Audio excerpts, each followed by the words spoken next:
saya ambil di Al-Quran, surat Yasin ayat 21.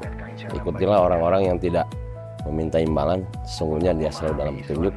Karena dia yang maha mencipta, tidak serta-merta mencipta kita kecuali dengan tujuan yang benar.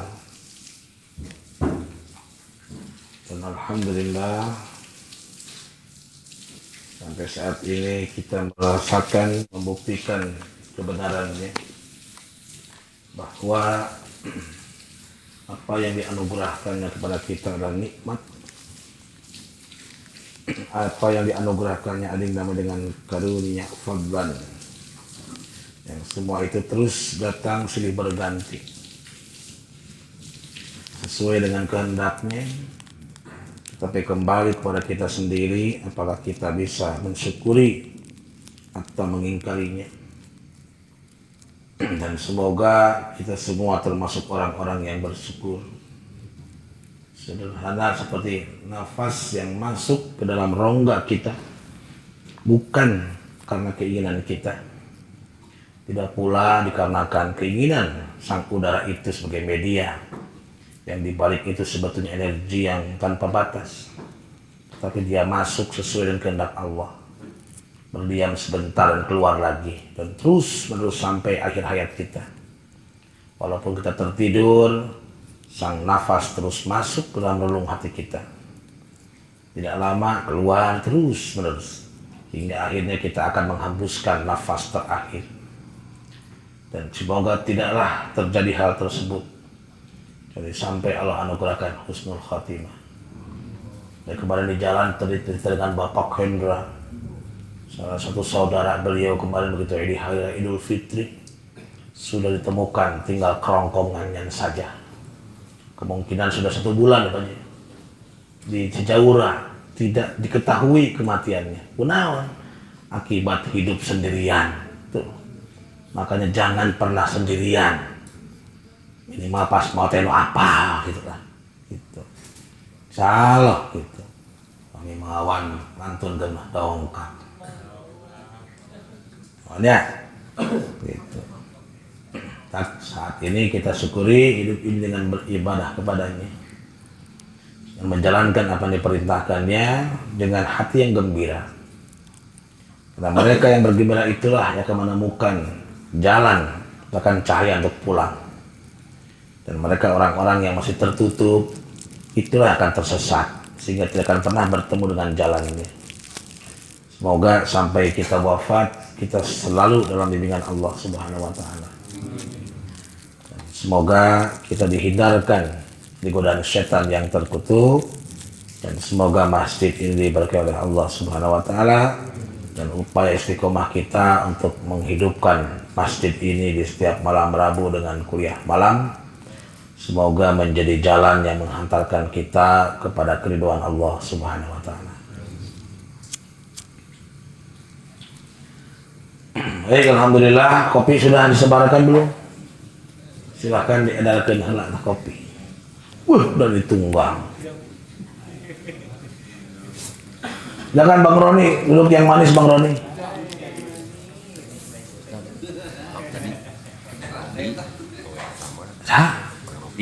Bang Robi. Anaknya masuk lagi rumah sakit.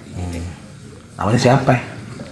Diain sama Untuk Ananda dari Bang Robi yang bernama Arsila Zia Aisyana, semoga di dalam naungan rahmat Allah, dan semoga dianugerahkan ketabahan dan kesabaran kepada orang tuanya, dan Allah berikan petunjuk kepada pihak medis yang menanganinya, dan semoga kembali segera dianugerahkan kesehatan, afiat jiwa dan raga sempurna, tidak ada kurang sedikit pun, dan semoga orang tuanya oleh Allah dijadikan orang-orang yang bersyukur. Fi barakatil umil kitab al-Fatihah. Bismillahirrahmanirrahim. Alhamdulillahirabbil alamin arrahmanir rahim maliki yaumiddin iyyaka na'budu wa iyyaka nasta'in ihdinas siratal mustaqim siratal ladzina an'amta 'alaihim ghairil maghdubi 'alaihim waladdallin. Amin ya rabbal alamin.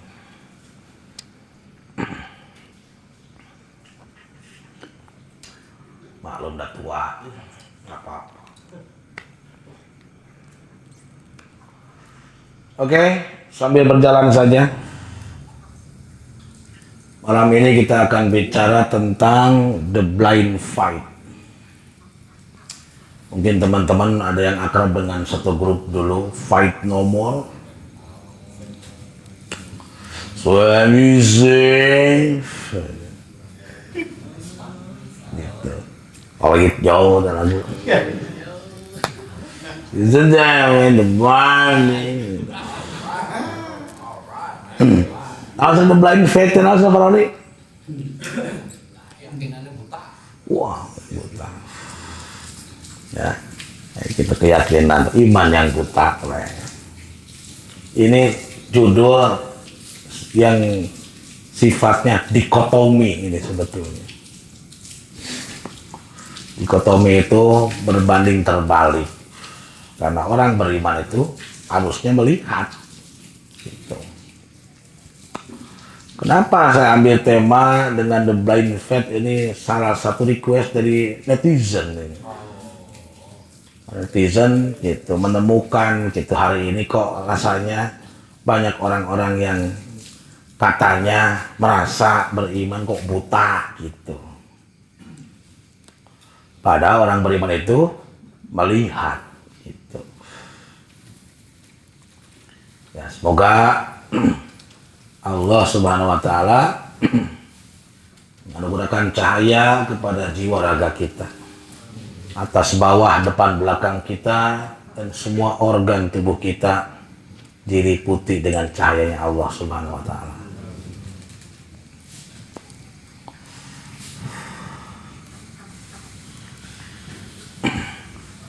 Kenapa? Karena Al-Quran itu menggarisbawahi tebal dan berulang kali tentang bahayanya kebutaan. Bahkan salah satu misi Allah mengutus para nabi dan para rasul itu untuk menyembuhkan penyakit buta. Oh siap, silakan. Silakan.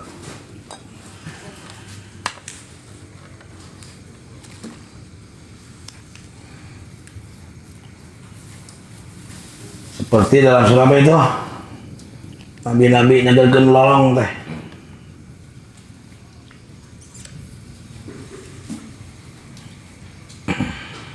Betul? Surat Ali Imran ayat 49.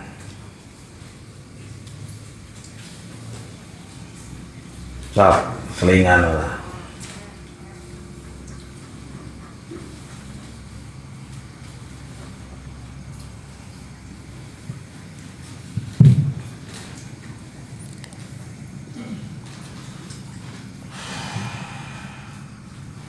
أعوذ بالله من الشيطان الرجيم بسم الله الرحمن الرحيم ورسولا إلى بني إسرائيل أني قد جئتكم بآية من ربكم أني أخلق لكم من الطين كهيئة الطير فأنفخ فيه فيكون طيرا بإذن الله وأبرئ الأكمه والأبرص وأحيي الموتى بإذن الله وأنبئكم بما تأكلون وما تدخرون في بيوتكم إن في ذلك لآية لكم إن كنتم مؤمنين. Allah Allah akan menjadikannya sebagai seorang rasul kepada Bani Israel Isa berkata, sesungguhnya aku telah datang kepadamu. Sesungguhnya aku telah datang kepadamu dengan tanda mujizat dari Tuhanmu. Sesungguhnya aku membuatkan bagimu sesuatu di tanah yang berbentuk seperti burung. Lalu aku meniupnya sehingga menjadi seekor burung dengan izin Allah. Aku menyembuhkan orang yang buta sejak dari lahir dan orang yang berpenyakit buras. Aku menghidupkan orang-orang mati dengan izin Allah. Aku beritahukan kepadamu apa yang kau makan dan apa yang kau simpan di rumahmu. Sesungguhnya pada yang demikian itu benar-benar terdapat tanda kerasulanku bagimu jika kamu orang mukmin. Oh, orang beriman ditekankan oleh Allah tentang ayat ini harus mengerti in kuntum mukminin. Eta ge lamun anjeun iman.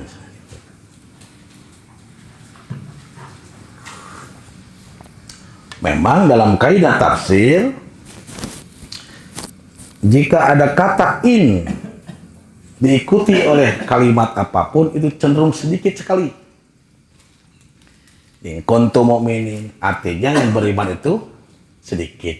Jadi jelaskan itu yang qalilan ma yu'minun. Hanya sedikit orang-orang yang beriman. In kuntum tattaqun, jika kamu bertakwa, kebanyakan mengabaikan tujuan itu.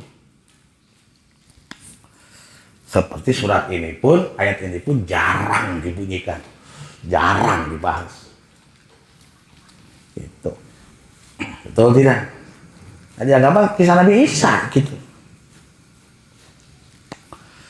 Dan di sini Al-Quran yang kita yakini sangat teliti dalam kebahasaannya. Yang pertama, tanah berubah menjadi burung. Yang kedua, orang yang buta sehingga melihat. Ketiga, penyakit kulit.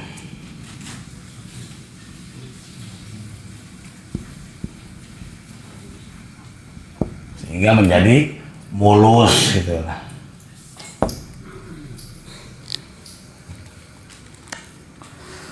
Penyakit kulit kan mulus berarti. Nah. Kenapa urutannya begini? Kok kenapa nggak penyakit kulit dulu? Kenapa kok tidak mengatakan buta dulu? Kok kenapa yang pertama diangkat itu tanah berubah menjadi burung? Tentu ini ayat diduga kuat oleh para mufassir pun ini ayat mutasyabihat. Ini ayat sebuah perumpamaan yang harus dipahami dengan matang. Karena kalau gagal paham bahaya sih, dari mana si bau ge suka ngapung. Di mana dia mesti tampus kuy. Gitu. Apa maksud tanah yang berubah menjadi burung? Kalau melihat Al-Quran sendiri yang menjelaskan, maka ada ayat bil ayat. Ayat 1 diterangkan ayat yang berbeda. Kalau melihat Al-Quran, makhluk yang oleh Allah diciptakan dan dia diberikan sayap 2, 3, dan 4. Siapa makhluk itu? Malaikat. Allah jadikan bagi malaikat itu sayap, ada yang bersayap 2, ada yang bersayap 3, ada yang bersayap 4. Maka 2, 3, 4 di Samsu. Itu sebab kenapa saya rokoknya Ji Samsu. Mengingatkan kepada malaikat yang bersayap 2, 3, dan 4. 2, 3, 4 pun itu jumlah sholat yang ditetapkan sehari semalam ada yang 2 rakaat, ada yang 3 rakaat, ada yang 4 rakaat. Itu isbah. Sudah tahu dong saya malaikat dari opat teh? Fatir ayat 1. Fatir gitu. Coba baca Ji.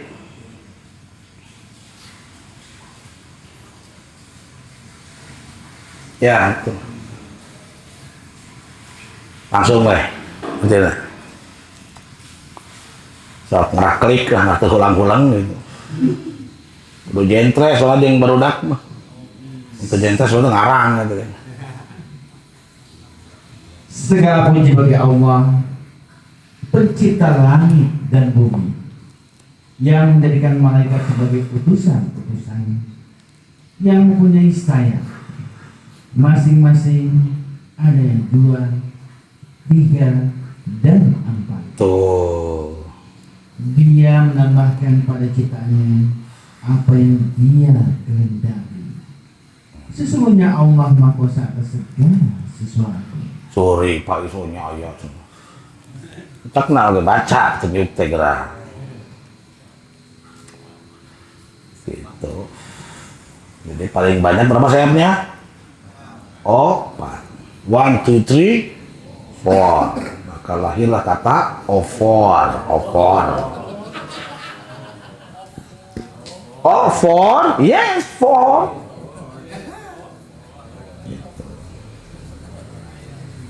Ya, saya bangsa orang sosok adenge, bangsa orang. Sulit katel teh ya. Cek lagi, tuh. Jadi ini pasti tahapan yang dimaksud. Tuh.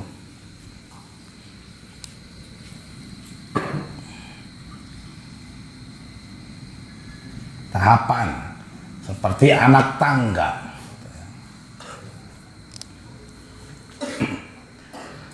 Berarti tanah yang menjadi burung, kita manusia lah yang tercipta dari tanah. Dan burung itu yang bersayap, tentu sayapnya aneh. Kalau burung sayap 3 gimana coba? Tong dipikiran guys ya. Gitu. Wah bener gitu. Tilu kumaha nya mun moak makan gitu jelas pan. Ya sih jeung naon atuh. Anu mohak hiji, gini anu mohak 2, anu mohak 3 gitu. Itu pernah ada anu 3 repet. Mohak 3 gitu. Berarti manusia yang tercipta dari tanah dan malaikatlah yang diciptakan Allah dianugerahkan diberi sayap 2 dan 3. Nah, sementara malaikat itu makhluk yang kecenderungannya bahkan Allah ciptakan sebagai makhluk yang durhaka atau yang taat.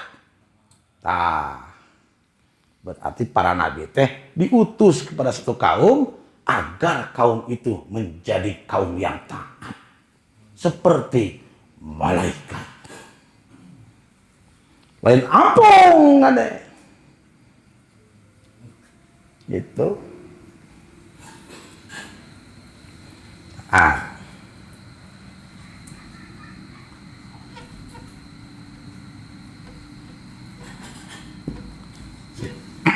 Quran seringkali menyuruh kita ati'ullah wa ati'ur rasul. La'allakum turhamun. La'allakum tuflihun.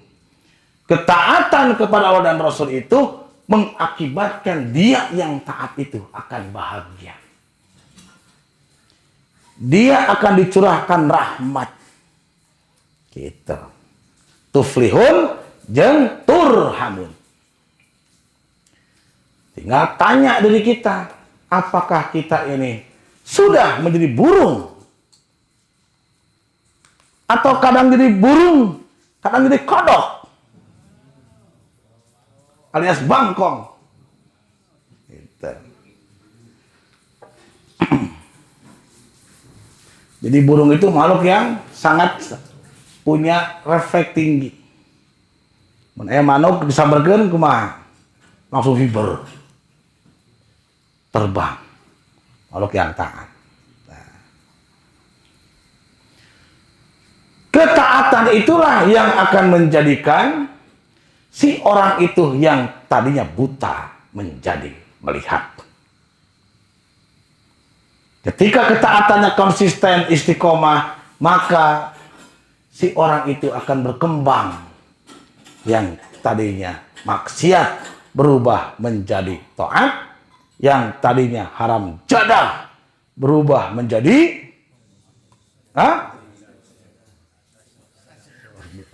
betah di luhur sajadah. Nu asalna atah adol menjadi manusia yang afdol. Gitu.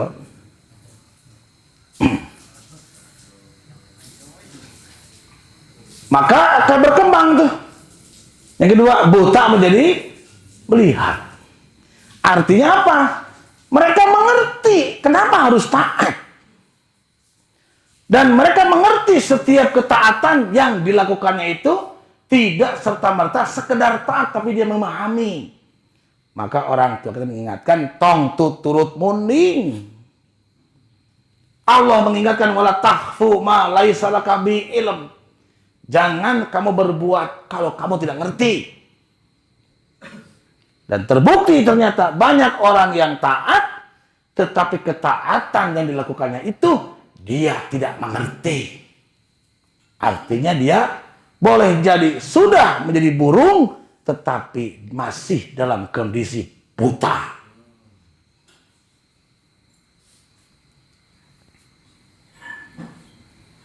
Itu. Jelas. Banyakkah orang yang sholat tapi dia nggak ngerti dengan sholat? Banyak. Sekian banyak orang berpuasa kemarin tapi tidak ngerti dengan puasa. Sekian banyak orang rumah tangga menikah tapi tidak ngerti dengan pernikahan. Tidak ngerti dengan keluarga. Sekian banyak orang dianugerahkan anak tapi tidak ngerti dengan anak. Sekian banyak orang dianugerahkan nikmat tetapi dia tidak mengerti tentang nikmat itu. Sekian banyak orang diberikan rizki, tapi dia tidak mengerti tentang rizki. Artinya dia masih buta. Kalau saudara terbang saja seperti burung, dan apalah artinya burung yang buta. Ini kelepek yang mau nutug gitu. Reko mana lolong? Tiba pada dong. Mau engar tuh. Ah Bang John paham kana manuk Japati. Cik ecreg mah Bang John lamun Japati lolong. Ecreg mah. Ah kitu ge jelema lolong mah hidup lagi. Ibarat dong. Rek kacamata kumaha da lolong. Kacamata mah ngabantu anu aya kerusakan tapi teu lolong. Itu. Terus Bob, adapun orang yang buta pakai kacamata, lain ngerah ningali menutupi kebutaannya. Beres? Ongko lolong kacamata hideung curi kumaha. Nutupan. Sehingga didores keringan kapungkur. Gitu. Yang ketiga punya penyakit kulit tuh.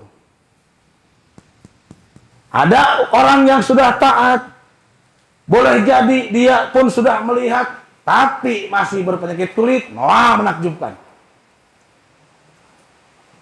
Harus ketiga-tiganya sempurna.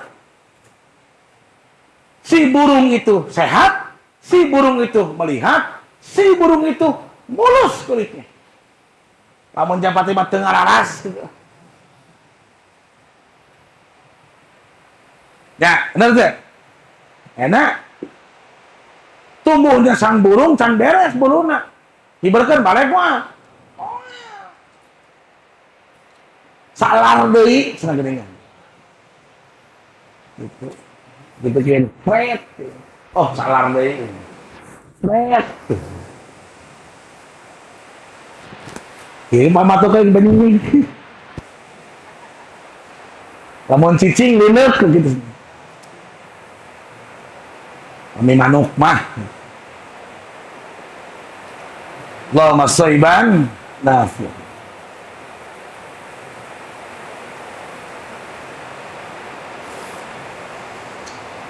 Ya.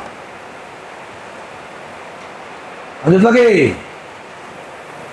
Silakan baca surah Al-Anfal ayat 22.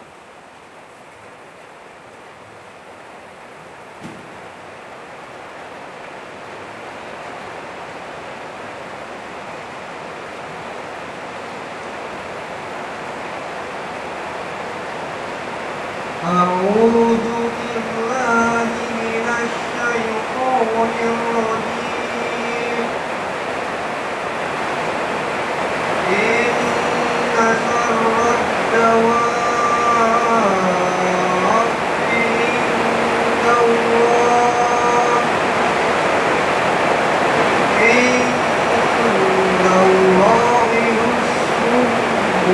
والبكم الذين لا يعقلون.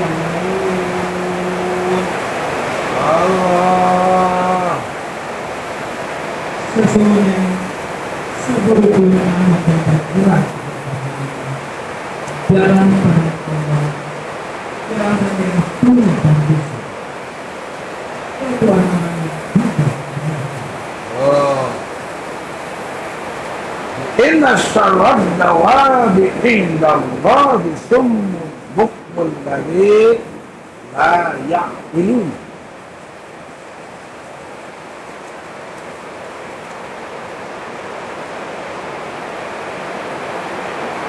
Sesungguhnya makhluk bergerak bernyawa yang paling buruk dalam pandangan Allah mereka yang tuli, bisu, yaitu mereka orang-orang yang layak ilmu.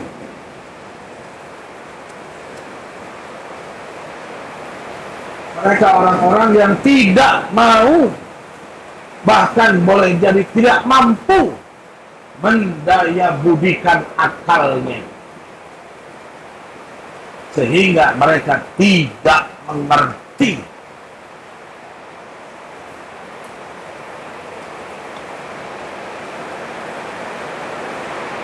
Sehingga ketaatannya pun tidak dirasakan manfaatnya, tidak membahagiakan jiwanya.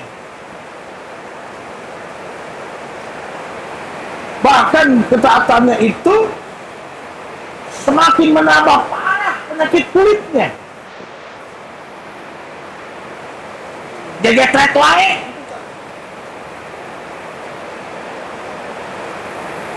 So, lamun kulit penyakitan kumaha?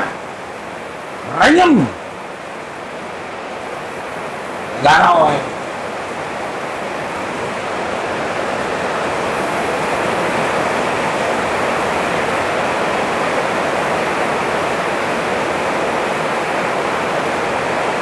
Hah?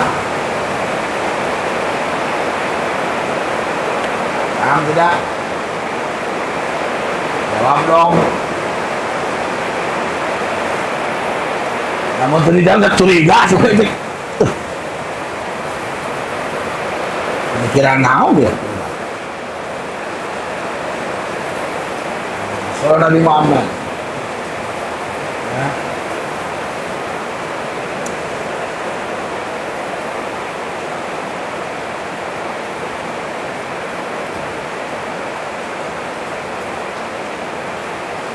Ayat 23-nya tuh. Dan sekiranya Allah menghendaki kebaikan kepada mereka, siapa mereka itu?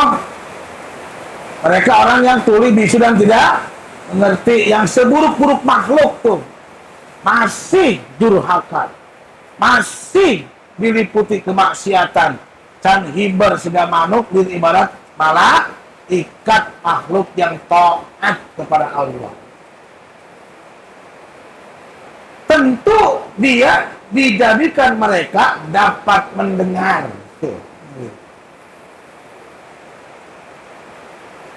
Allah berikan kode jika ingin jika seseorang siapapun akan disembuhkan penyakitnya tadi, kondisi yang bisu, buta, dan tidak mengerti, maka Allah akan menjadikan orang itu dapat mendengar.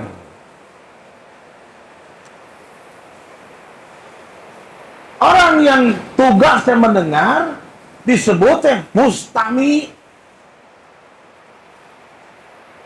Mustami ke tempatnya di mana? Di tempat talabul ilmi. Maka mustami mendapat posisi dalam pandangan Nabi Muhammad SAW. Ada mu'alim, ada mustami, ada muhibin. Kenapa? Karena orang-orang yang mengerti dan mereka tercatat sebagai para waris para nabi, dulu mereka sama dengan kita, tidak tahu apa-apa. Imam Al-Ghazali terlahir dalam keadaan tidak tahu apa-apa. Imam Asy-Syafi'i, Imam Malik, Imam Ahmad bin Hambal, Imam Ibnu Hanafi, semuanya itu terlahir sama sebagaimana kita. La ta'lamuna syai'an, tidak mengetahui sesuatu apapun. Kok kenapa dengan umur yang Allah berikan bahkan tidak panjang umur mereka, tercatat mereka sebagai para ahli ilmu? Karena mereka salah satunya di fase hidupnya berhasil memanfaatkan pendengaran. Yang dengan pendengaran itu kita bisa mengetahui sesuatu yang tadinya kita tidak tahu. Alamal insana malam ya'lam. Nah, dari manusia yang tadinya dia tidak tahu menjadi tahu.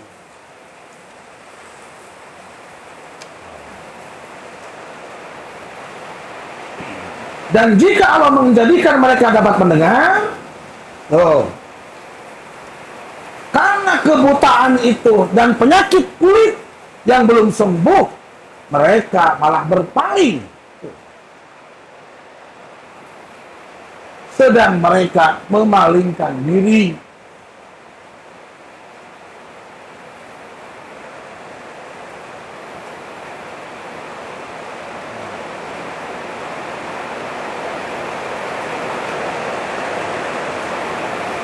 Nauzubillahin.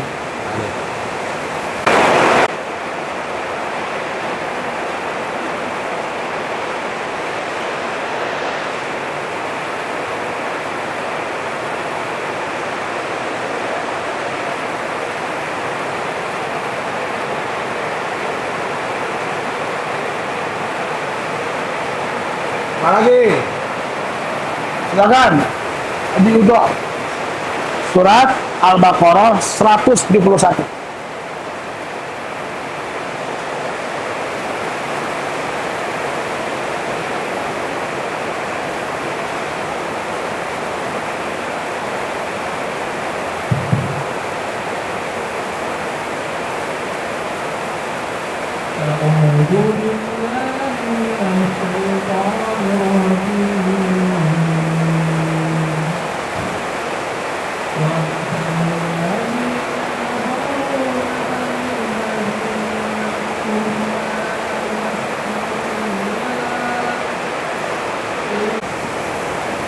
Dan perumpamaan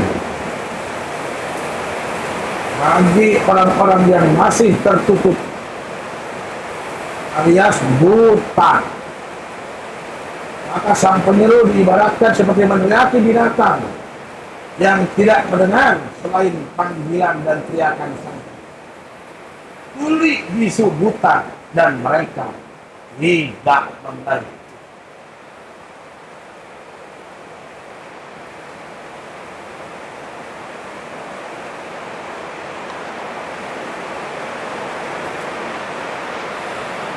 Kira-kira sekarang banyaknya orang yang gitu.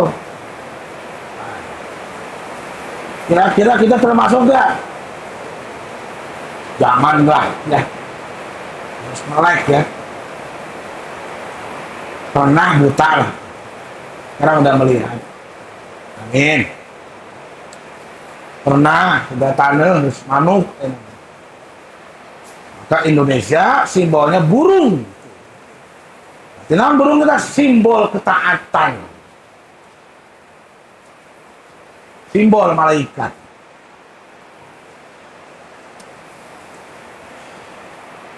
Karena bangsa ini didirikan oleh para orang tua kita, founding father, mereka itu orang-orang yang sangat-sangat religius. Terlihat dari rumusan Pancasila sebagai dasar negara yang dirumuskan oleh BPUPKI tanggal 29 Mei dan dicetuskan oleh Bung Karno pada tanggal 1 Juni 1945. 1 Juni tanggal merah, tanggal kesaktian Pancasila. Walaupun banyak orang-orang yang tidak mengerti, membenci Pancasila itu dengan tudingan togut dan seterusnya, itu orang-orang yang tidak mengerti. Mendirikan bangsa tidak, berperang juga tidak, berkorban tidak, bisanya mentogut-togutkan karya orang. Eta ciri jelema boga penyakit ate, buta, sehingga mereka tidak mengerti.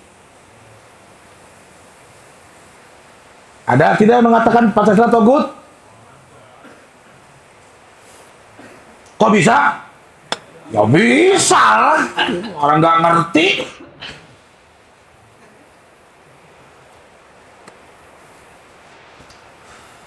Ya X, kok bisa X? Ya bisa. Boleh nggak sebetulnya itu? Ya nggak boleh, nggak mau tahu diri, ya berjuang juga enggak.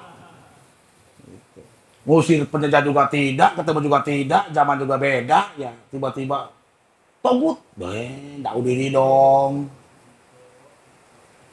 Nah. Karena memang kita harus pahami, kita harus sadari juga ada kultur berbeda antara negara maju dan negara yang belum maju. Oke lah, berkembang.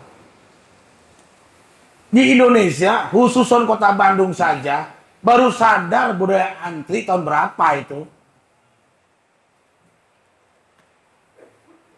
Tahun berapa itu? Ya, tahun 2000-an lah. Itu. Contoh. Di Jepang, katanya negara maju. Boleh nggak buang sama sembarangan Jepang? Ya nggak boleh.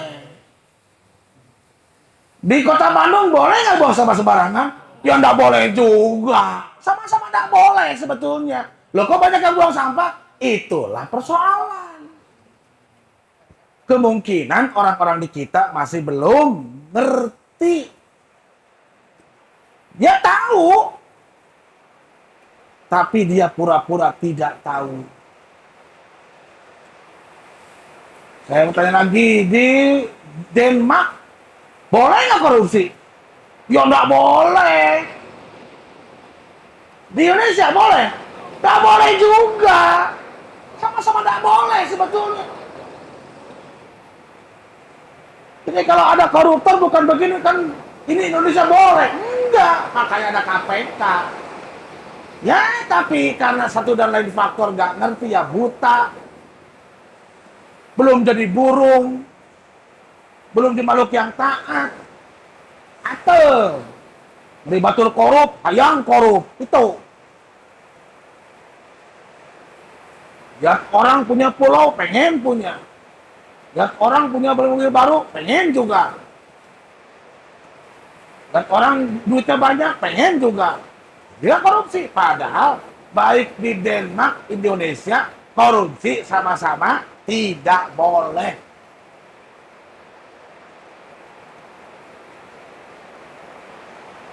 Itu. Jelas. Lagi. Dalam ajaran Kristen, boleh nggak bunuh diri? Nggak boleh. Di Islam, Apalagi? Lo kok banyak? Nah ini persoalan. Tuh, kemarin Cinangka, bunuh diri itu. Sebelumnya ada juga di daerah mana tuh kepada Asep GT itu. Sama menang. Mana? Jumberung. Oh, bunuh diri itu. Menang tuh. Menang. Gitu.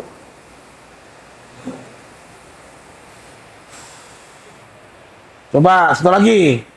Satu lagi. Bob, saya tanya, Bob, boleh Bob? Di Prancis boleh nggak kena lalu lintas? Nggak boleh. Di kita? Nggak boleh juga. Lawan Arab boleh nggak di Jepang? Nggak boleh. Di Bandung? Nggak boleh juga. Lo kok banyak? Nah ini persoalan. Jumberung we tak muter sakitu teu sabar langsung muter kadinya deukeut. Ih, jelema. Dasar buta, gak ngerti.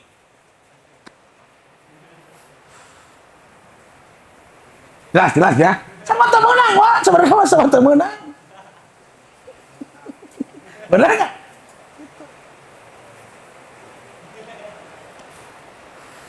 Nah, maka ini tadi diseru pun orang-orang yang buta malah ngerti. Seruannya seperti menyeru seekor kambing, seekor sapi. Ngerti. Naon termasuk seruan teh?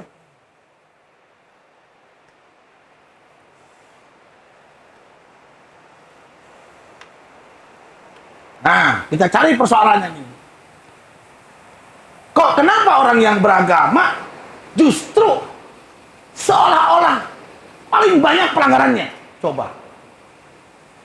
Sadar atau tidak sadar?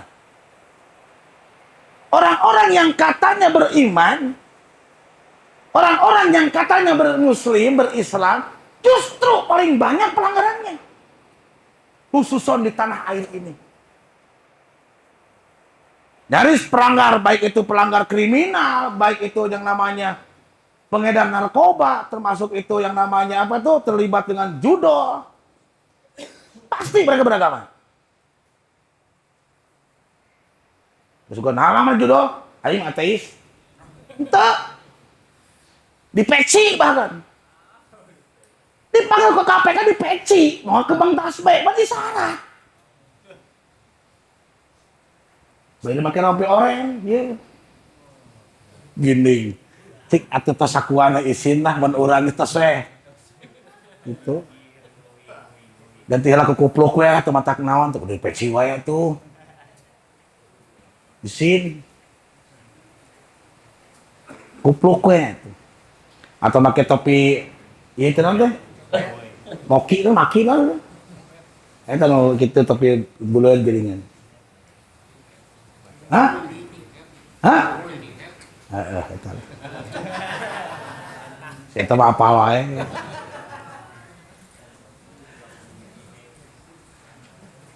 Nih. Ketika sampai kepada kita kabar dan kepada telinga kita, pertama masuk kepada telinga kita bahwa Sang Pencipta itu Allah sebagai Al-Khaliq.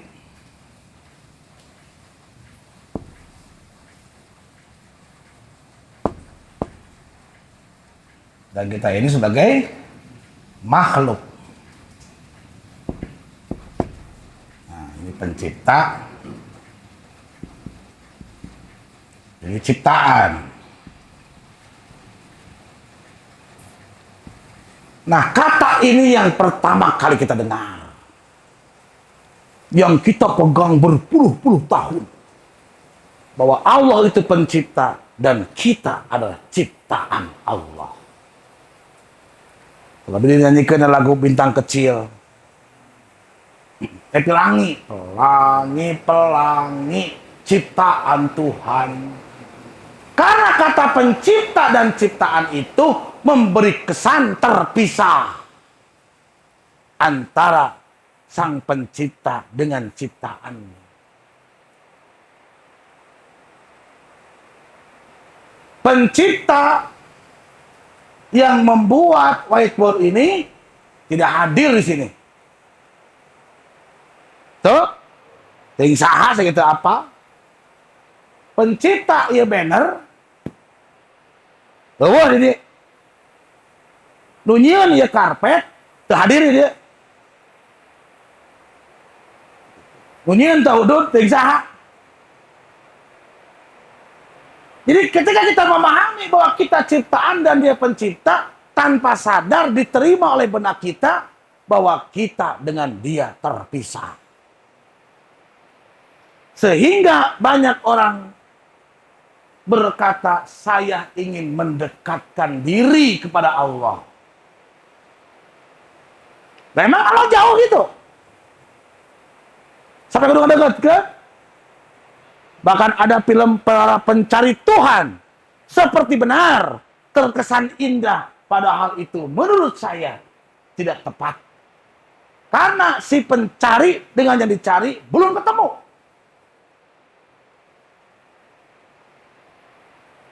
Maka tidak ada di Quran. Carilah Tuhan. Nggak ada. Hei orang-orang beriman. Carilah Tuhanmu. Nggak ada itu. Ayo bukan, pernah baca ayat naon gitu. Hei orang beriman, carilah Allah. Berimanlah kepada Allah. Taneangan.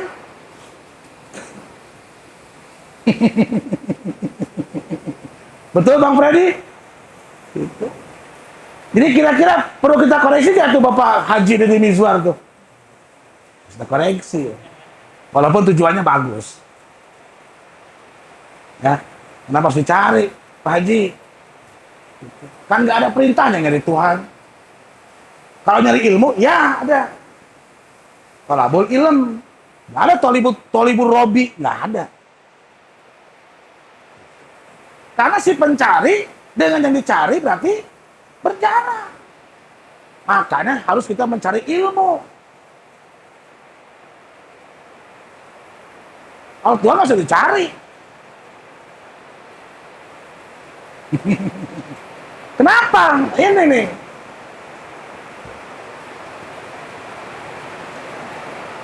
Maka Allah ini dinamailah zat.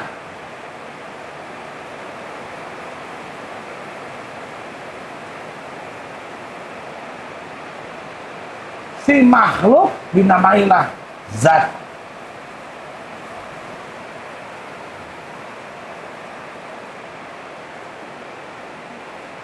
Beda tipis. Zat dengan zat. Hujan ini apa? Zat bukan? Zat. Zat apa? Zat cair.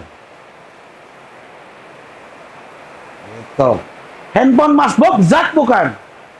Zat. Zat apa itu? Zat padat. Kentut Bang PJ zat bukan? Zat. Bahkan lezat. Zat gas. Allah bukan zat, tetapi zat. Itu. Harus dipahami nih. Tadi kan orang-orang yang buta itu, mereka yang tidak mengerti. Apa itu zat? Sesuatu yang dapat disentuh. Bahkan dia terikat dengan ruang dan waktu, dapat disentuh, dapat diraba. Kalaupun tak dapat disentuh, tak dapat diraba, dapat dirasakan. Dan indera kulit atau indera penciuman. Di kompor, di dapur, si gas teh bocor. Kata bote. Teraba tidak, tapi tercium oleh indera. Coba Allah luar biasa memberikan panca indera. Kalau tidak diberikan indera penciuman, pasti banyak kebakaran. Karena si gas bocor tidak terdeteksi. Tapi kita kadang-kadang tidak pernah bersyukur dan penciuman ini. Padahal tanpa ini, hidup kita tidak akan sempurna. Betul tidak? Oh, kemarin kan di mana? Kalau didobrak, bunuh diri, kunaon? Kacium bauna. Rumahnya tertutup, dibongkar. Blah, ternyata benar.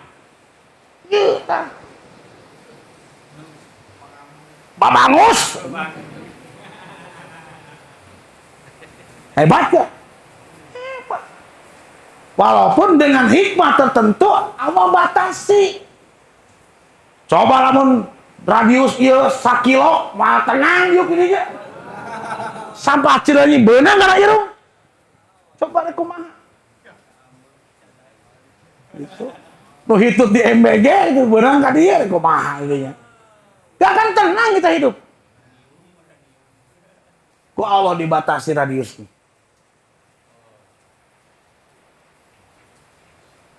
Keren ya? Ih. Begitupun telinga kita dibatasi jangkauannya. Lamun dibatasi, mau tibra-tibra ini. Imah di Cileunyi kondisi terminal kadenge coba di kumaha. Ngobrol aja, malah siat atuh. Ngobrol di mana jalanege teh? Eta terminal cik atuh. Batur ke sare, ngobrol wae. Da teu kadenge jempling. Dindingnya. Nah, iya, awalnya tuh dia ya. Pencipta dan ciptaan itu memberi kesan dalam benak kita terpisah. Gitu. Padahal dia Allah itu selalu bersama kita. Selalu.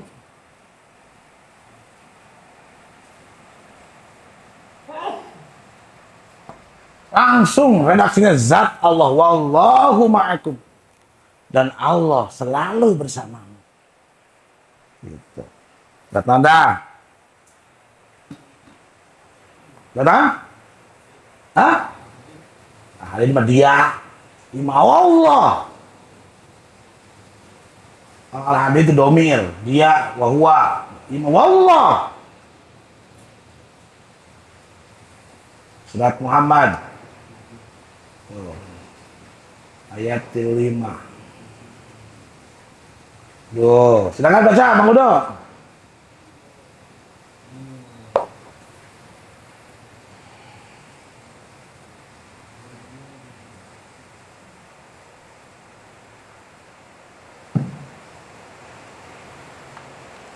أعوذ بالله من الشيطان الرجيم فلا تهنوا وتدعوا إلى السلم وأنتم الأعلون والله معكم ولن يتركم أعمالكم. Allah. Maka janganlah kamu lemah dan menjadi berdamai, padahal kamulah yang paling unggul. Allah besertamu dan tidak akan mengurangi pahala amal-amal. Ya. Maka gak usah cari Tuhan, gak usah mencari Allah. Allah selalu bersama kamu.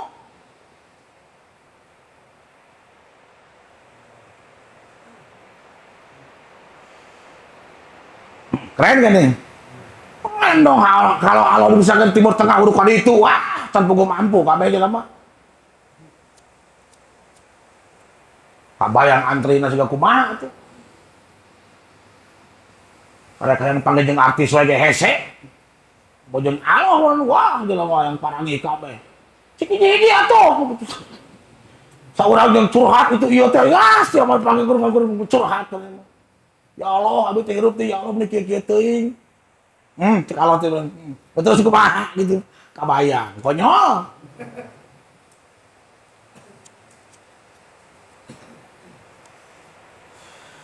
Kamu ada apa datang ke sini? Cek Allah teh, aya wujudna coba. Badai sering naon gitu.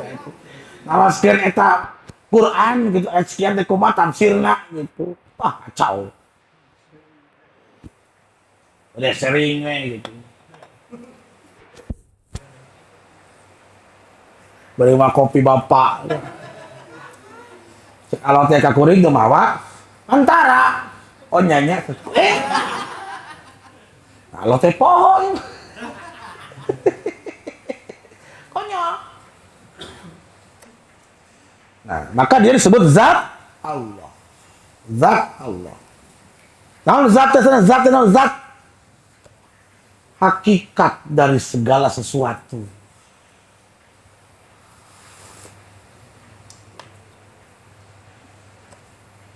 Dia adalah esensi di balik segala sesuatu. Segala.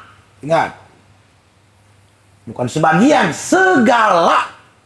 Inna Allah ala kulli syai'in qadir. Nah. Jadi, ini zat bukan? Zat.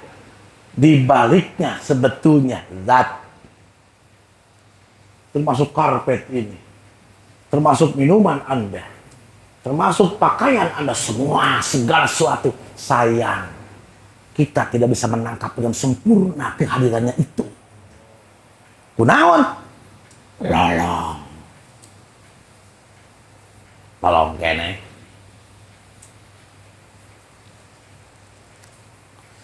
Karena kebutaan inilah yang menjadikan sewaktu-waktu dia masih berpotensi durhaka. Tuh. Mata kita taat, melihat mulus. Kenapa? Karena orang yang taat belum tentu ketaatannya itu betul-betul dari kesadaran bahwa tugas untuk mengabdi. Karena boleh jadi ada muatan lain yang bukan selain Allah. Betul tidak? Pada kemana? Terlebih hari ini sering dunia kita dicengangkan dengan pelanggaran yang begitu ngeri dan akal kita sulit menerima. Kenapa? Karena mereka orang-orang yang diduga mengerti agama. Bahkan sekilas seperti dekat dengan Tuhan. Sudah rajin beribadah, bahkan pemimpin ibadah. Seperti kemarin tuh, siapa tuh? Syekh Ahmad Al-Misri yang diduga tuh cabul, bahkan berhubungan sesama jenis. Coba Syekh Ahmad Al-Misri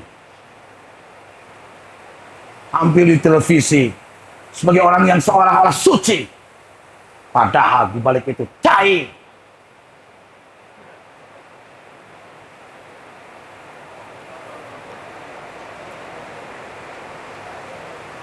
Itu kenyataan, bro, yang harus itu terima. Bahkan hari ini terjadi perang antara agama. Tuh, disebut antara agama ke media. Di mana? Di Halmahera. Ketika ada seorang ustaz dibunuh oleh orang beragama lain, akhirnya saling menyerang. Maluku. Itu pun harusnya tidak terjadi.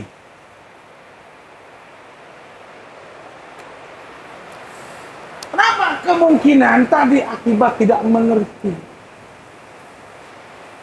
Karena mengerti itu bukan dari pikiran sendiri. Harus ada yang mentransfer. Karena mau ngaji, orang tidak mikir. Betul tidak? Tanya dirimu, apa Anda punya waktu khusus?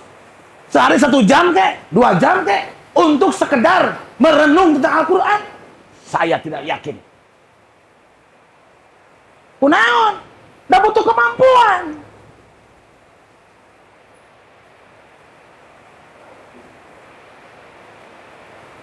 Butuh kekuatan. Nah itu. Bersyukur. Kalau diberi waktu saat kita untuk ngaji. Untuk ngaji sareng.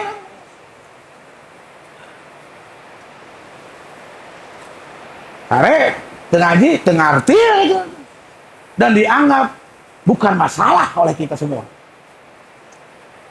seolah itu hal yang biasa. Betul tidak? Ya, balik lagi.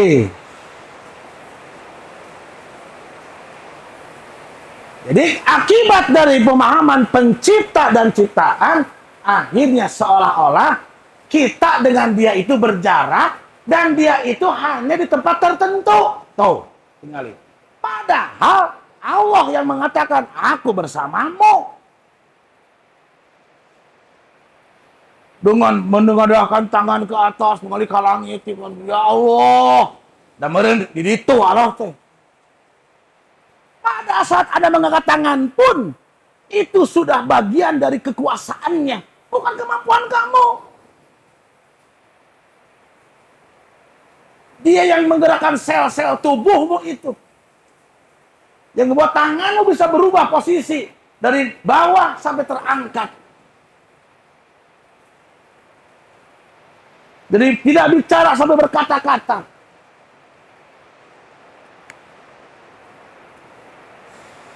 Sehingga kata ini menurut saya yang paling tepat adalah manifestasi.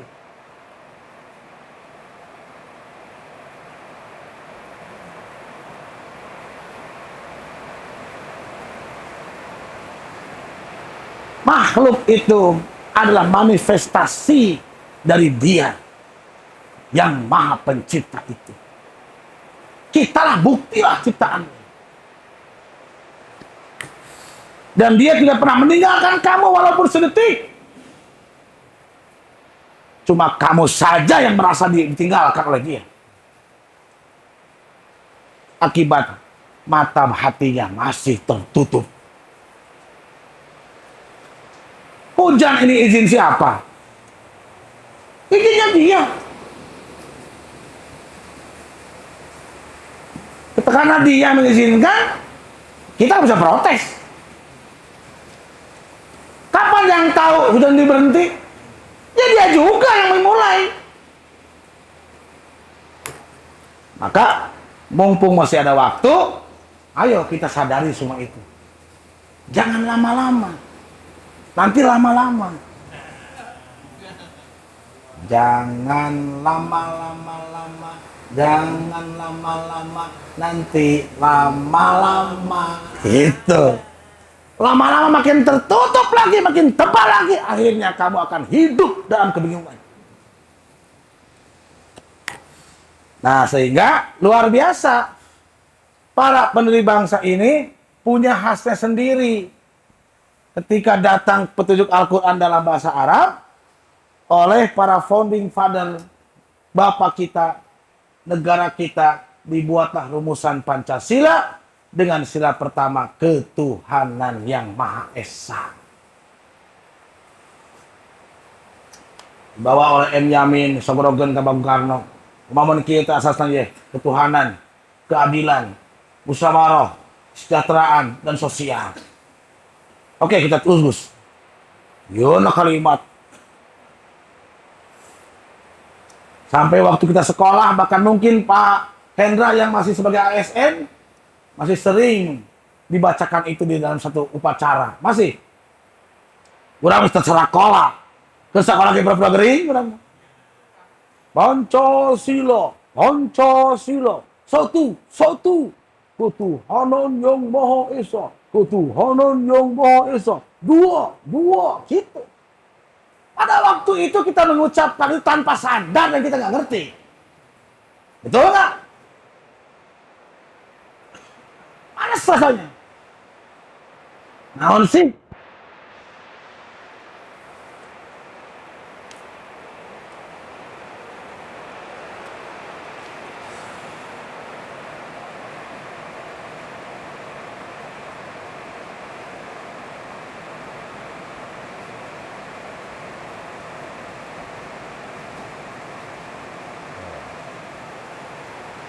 Esa ini bukan satu, karena satu itu angka, Allah lain angka. Maka Esa dimaknai tunggal. Bahkan Esa itu menyelimuti segala sesuatu. Ketuhanan yang menyelimuti segala sesuatu. Semua yang dilihat ini banyak orang, hakikatnya esa. Air hujan yang turun banyak atau sedikit? Satu atau banyak? Tak terbilang bahkan, hakikatnya esa. Semua zat di baliknya sebetulnya dia sedang bertajalli.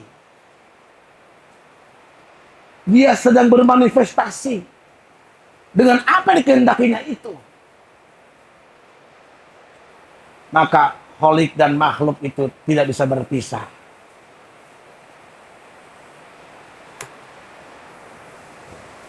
Ketuhanan yang Maha Esa. Tahu ketuhanan itu cenah? Bang Pompi, tahu ketuhanan teh?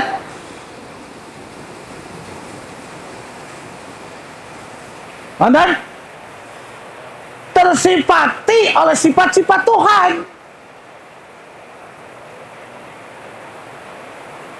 Orang yang beriman itu mestinya tersifati oleh sifat Allah.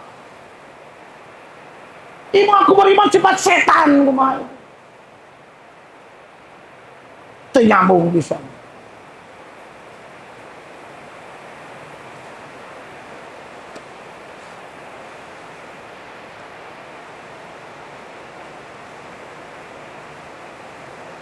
Namun isbatnya ketuhanan teh tersifati oleh sifat-sifat Allah Tuhan. Sifat itu bermanifestasi lagi menjadi asma-asma Allah. Lahirlah perbuatan, perbuatannya Allah. Takhallaqa bi khalqillah. Berakhlaklah kamu seperti akhlaknya Allah. Jika kamu beriman.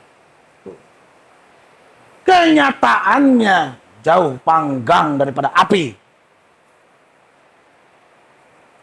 Kemungkinan buta. The blind fight.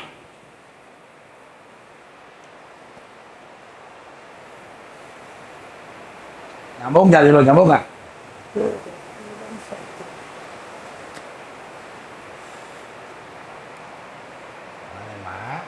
Satu. Maka sila berikutnya itu mengikuti tahapan juga. Tidak akan pernah tercapai kemanusiaan yang adil dan beradab kalau belum tersifati oleh sifat-sifat Tuhan. Maka Nabi Muhammad mengatakan innama bu'istu innama makarimal akhlak. Sebenarnya aku hanya membangkitkan saja. Sudah ada sebetulnya. Tidak mendidik, tidak mengajari, tapi innama bu'istu. Aku hanya membangkitkan. Sesuatu yang di dalam dirimu tertidur sudah lama. Maka ibaratkan itu membangun orang yang mati sehingga hidup kembali, membuat orang yang buta kembali melihat, menyembuhkan penyakit kulit,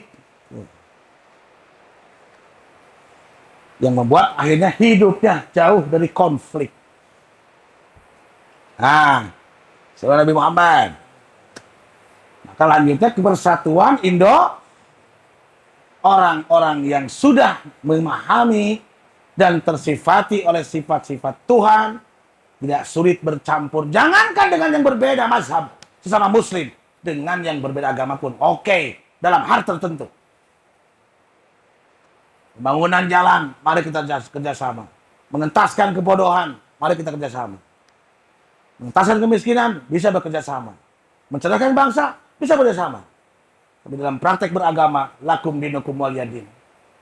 Tasamuh, toleransi, silakan saja. Nah, kemarin ada fenomena yang memalukan lagi. Di mana tuh? Anu keur ngarayakeun Jumat Agung digerebek ku ormas.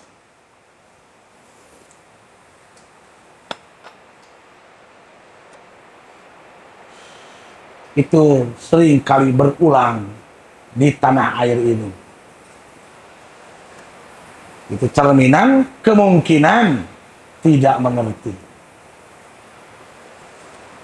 bahwa perbedaan itu rahmat dari Allah. Coba saya mau tanya, Ugun, Tuhannya orang yang kafir dan orang muslim sama nggak? Jawab dong.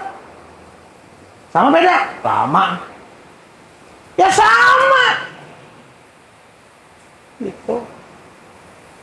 Yang menciptakan orang muslimnya Allah, yang menciptakan agama lain juga Allah.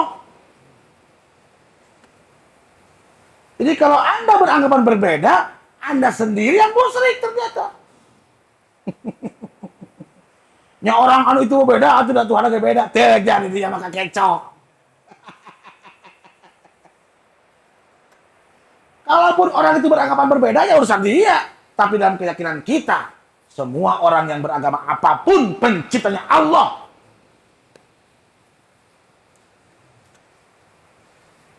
Ada orang lahir di Bali. Bahkan kalau berandai-andai, seandainya kawan lahir di Bali, agamamu apa? Saya tidak yakin Anda muslim saat ini. Kenapa? Karena Anda bukan seorang pencari kebenaran. Kita orang yang menerima apa yang ada.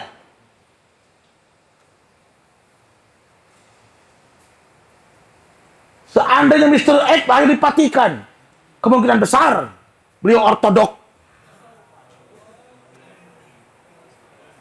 Bahkan saya pun seandainya terlahir di Manado, kemungkinan agama saya saat ini bukan muslim.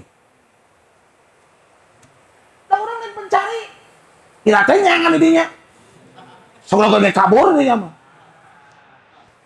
Au. Dia jadi hese dia mau di taneangan. Di wapan hese. Au.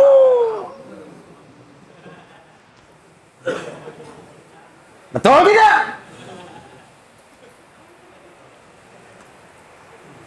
Terus si orang yang di Bali itu hamil. Siapa yang meniupkannya roh?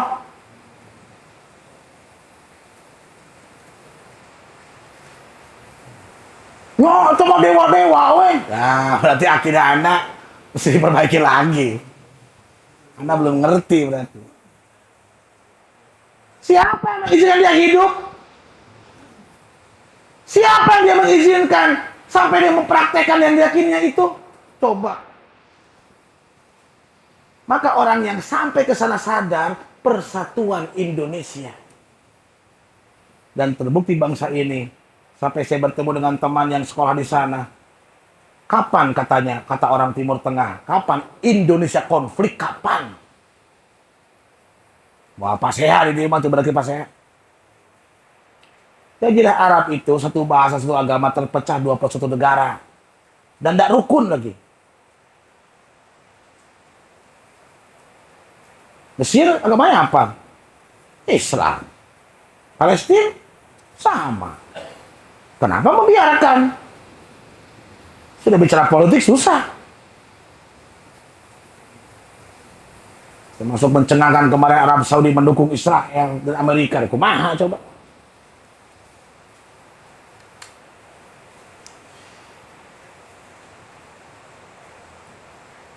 Nah, inilah fenomena the blind fight. Iman yang buta. Sallallahu Nabi Muhammad. Ya. Jadi orang-orang yang betul-betul beriman itu tersifati dengan sifat-sifat Allah. Sehingga berakhlak sebagaimana akhlaknya Allah.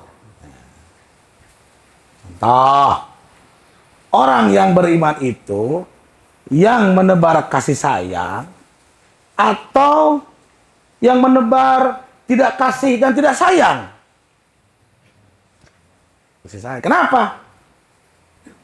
Karena kasih sayang sifatnya Allah. Orang yang beriman itu jiwanya pemaaf apa pendendam? Pemaaf. Kenapa? Tersifati oleh sifat Allah. Karena pendendam bukan ketuhanan tapi kesetanan. Setanlah yang dendam kepada Adam. Iblis. Sehingga ketika Ramadan tiba, Lebaran datang, cek hatimu, jujur dengan dirimu. Aing secara ngahampurannya kasih eta hese, cek diri sorangan teh.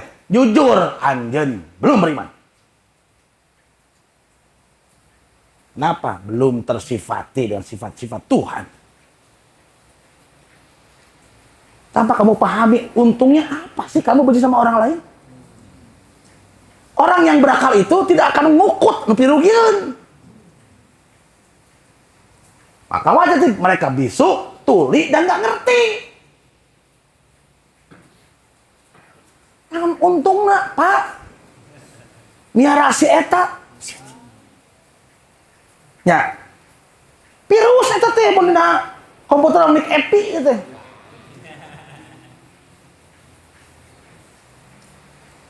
Ternyata kenyataannya ketika datang hari raya tebar maaf, saling memaafkan, ternyata banyak yang gagal. Ya, lisan berkata sama-sama, hatinya mengingkari. Orang-orang berkata tiada maaf bagimu. Tujuh turunan gua mau diampura. Mau nepi atas turunan dia. Mau nepi. Tuh. Nah, terus.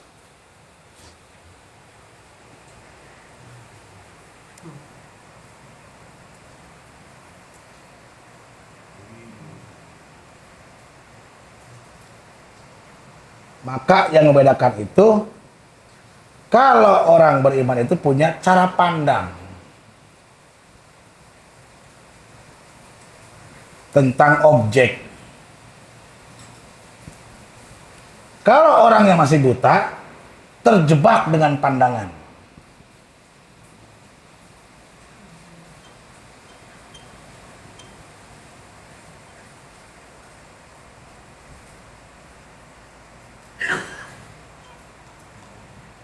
Oh.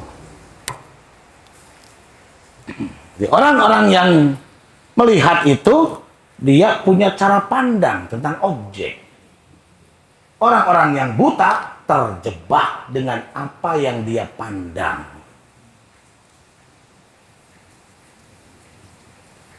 Contoh.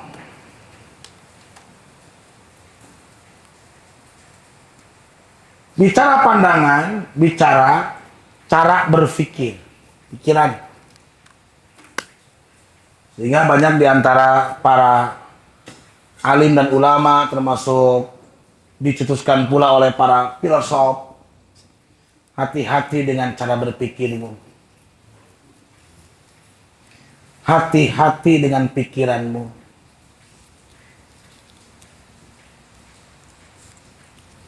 Karena pikiran itu akan menjadi buah tuturmu. Hati-hati dengan buah tuturmu itu. Karena itu akan melahirkan perbuatanmu. Hati-hati dengan perbuatanmu. Karena itu akan menjadi kebiasaan kamu. Hati-hati dengan kebiasaan kamu. Karena itu akan menjadi attitude-mu, karaktermu. Dan hati-hati dengan karaktermu itu. Karena boleh jadi kau mati dengan karakter itu.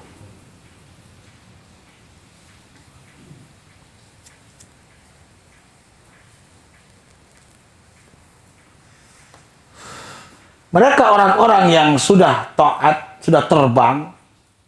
Mereka orang-orang yang sudah melihat. Dan mereka orang-orang yang sudah mulus. Sembuh dari penyakit kulitnya. Bahkan hidup. Mereka orang-orang yang sudah tidak terjebak dengan baik dan buruk.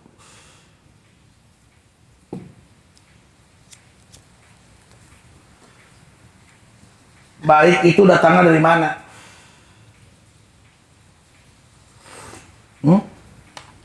Dari pikiranmu. Maka objeknya sama, si A dan si B bisa jadi beranggapan berbeda. Cek si A mah baik, cek si B mah buruk. Padahal objeknya sarua. Nah, contohnya gampang hujanan we. Nangtung didinya pas hujan ngeberat carangap. Pasti akan ada dua sisi. Ngalapeun gelo meureunna gitu. Nu ngalapeun akeun bae ka hayangna meureunna gitu. Nu cicing meureun hade teh jelema euy gitu. Mensyukuri air hujan. Ditanya, misalkan tamskuy nu kituna. Maksud kamu apa tamskuy? Karena menurut saya hanya air hujanlah yang halalan thayyiban saat ini. Silakan saja. Semua baik tamskuy dan yang melihat tamskuy terikat dengan pikirannya masing-masing. Dan kita seringkali tidak sadar menyalahkan orang lain, padahal boleh jadi menurut orang itu baik. Gitu. Beranggapan baik tentang sesuatu, padahal boleh jadi itu orang beranggapan buruk. Sehingga Allah saja pun bukan jangan begitu. Boleh jadi apa yang kamu sangka baik itu sebenarnya buruk. Boleh jadi apa yang kamu sangka baik sebetulnya buruk. Yang buruk boleh jadi baik. Maka muncullah hukum relativitas. Baik dan buruk itu relatif.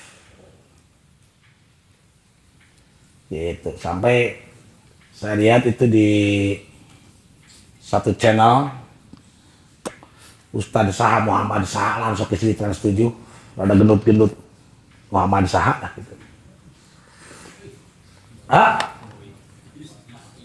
Pak Is ditanya tentang rokok, bagaimana hukum tentang rokok gitu. Ditanya kok Habib Ja'far, kalau menurut MUI haram gitu. Kalau menurut NU tidak, cakak serian gitu. Saya punya pengalaman, waktu saya masih di Mesir, saya bertanya kepada seorang mufti Mesir, dan di situ ada dua orang mufti, yang satu sedang merokok, yang satu tidak merokok. Saya tanya pada yang tidak merokok, bagaimana menurut saya tentang rokok? Menurut saya rokok itu dengan pertimbangan medis kedokteran haram. Pada saat dia mengatakan haram, ada mufti lain di sampingnya yang sedang merokok. Dan si yang merokok itu no comment. Karena dia tak ditanya, ya tak bicara. Antang ya dia merokok. Pancet muhiji, si mufti ya haram. Artinya, setiap orang punya pandangan yang berbeda. Yang beranggapan baik ya silahkan. Yang beranggapan buruk ya silahkan tidak begitu. Dan itu harus menjalin persatuan. Jangan gara-gara gitu jadi orang parasea.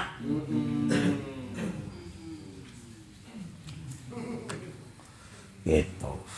Karena hidup ini nggak segera bicara rokok. Gitu. Betul tidak? Ya. Terjebak dengan cara pandang, akhirnya nutus sarwajeng manehna disalahkeun ta eta masih kena lolong. Jadi baik itu dari mana? Pikiranmu sendiri. Buruk dari mana? Pikiranmu juga. Maka kalau ada diangkat pikirannya ya segelo leungit ta baik dan buruk. Tuh Mang Iwan di Al-Hikmah sare di WC. Cek urang makan goreng, saya tuh ada tibra.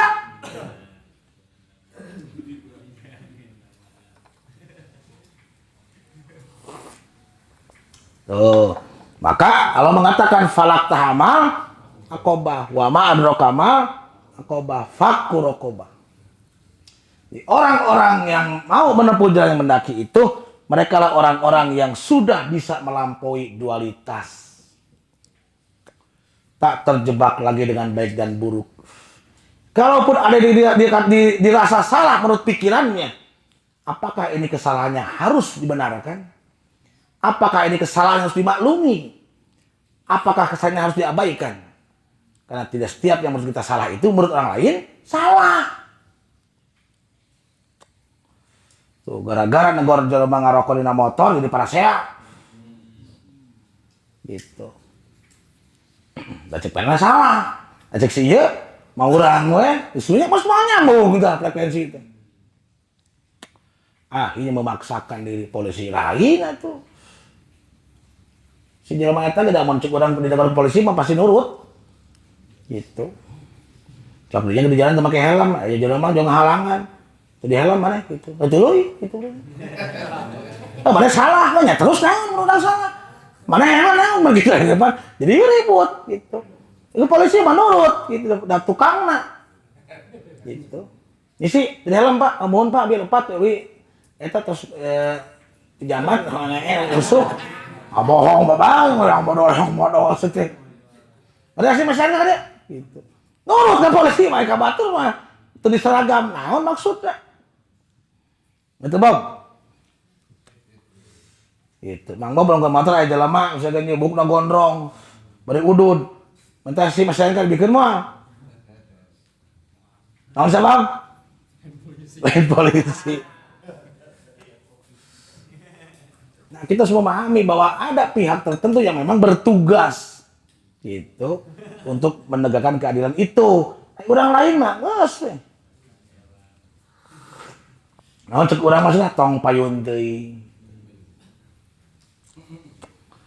Tuh, jadi kenapa banyak orang yang akhirnya terjebak dan akhirnya tujuan agama tidak tercapai bahkan dilarang oleh agama seperti pecah belah,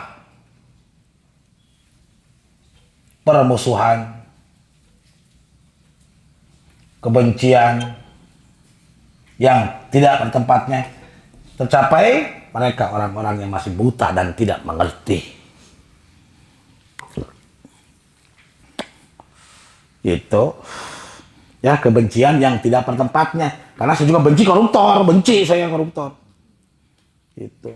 Kalau hukum penggas juga setuju saya. Nah, ada benci koruptor. Gitu. Ah, tong kitu oge da makhluk Allah. Enggak ada tempatnya. Ya, kada ya. Gitu. Mata keadilan sosial bagi seluruh rakyat Indonesia. Ya. Jadi orang-orang yang imannya melihat yang sudah selamat dari kebutaan pasti dia hidupnya menebar cinta dan kasih sayang. Dia pasti selalu memaafkan siapapun yang menjoliminya selama batas tertentu. Mereka lah orang-orang yang menghidupkan suasana di rumahnya. Bukan membuat penghuni rumah menjadi keng, bukan. Tetapi menjadi indah. Bahkan tadi saya terkejut. Nyuruh-nyuruh ke Pak Hendra, biar pemajikan. Tapi ke rumah Bu Yuan yuk antar ngapain? Cuci pas seragam anak-anak. Nah, itu pikiran deh. Etis isuk naon wae tuh. Ah, ayo tuh. Ikutlah ke Pak Hendra. Saya nanya di Pak Hendra teh. Karena ke modal hari itu. Me hampura ceritanya. Kok waktu menjelang maghrib tiba-tiba kamu mendesak saya ngajak antar ke Bu Yuan. Rek ngeuseuk seragam budak. Ah, isuk-isuk ke mana wae? Kana sare. Gitu. Istri berjawab, semalam itu aku jatuh di kamar mandi. Gitu. Kumaha posisi jatuhnya? Ya pokoknya mah jatuh gitu serosot. Tah ternyata si jatuh itu berefek pegal-pegal sekujur badan. Oh. Cek urang, nah tuh ngomong ke saya tuh kada ngomong ayeuna. Gitu. Sieun dipijit. Tuh, nah beuseun dipijit. Sok aya plusna wae di dieu mah. Soalnya nyerina sukul ping-ping jeung cangkeng. Itu mah titik rawan.